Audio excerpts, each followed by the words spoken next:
রাধাষ্টমী অনেকেই জন্মাষ্টমী পালন করেছেন। রাধাষ্টমীটা অতি অবশ্যই পালন করবেন।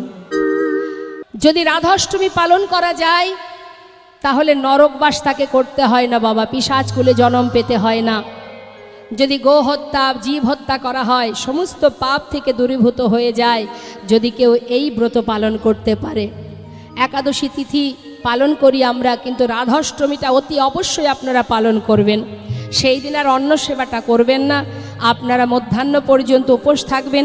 রাধারানীর পূজা হবে, তারপরে ভক্ত সেবা দিয়ে আপনারা অন্যান্য কিছু সেবা করবেন, অন্ন পঞ্চশস্যটা বাদ দিয়ে সেবা করবেন।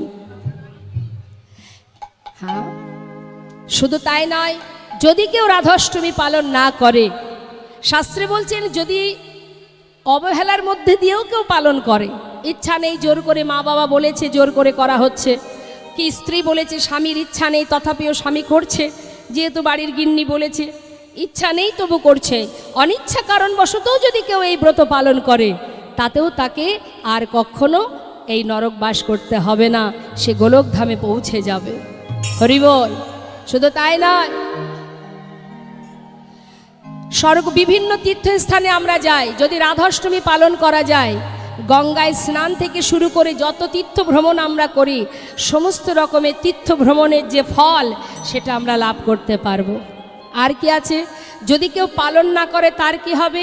যদি কেউ পালন না করে শত শত জনম তাকে নরক বাস করতে হবে।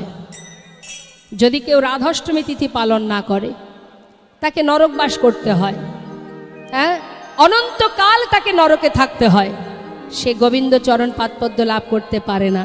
তাই রাধাষ্টমী তিথি আপনারা পালন করবেন সবাই।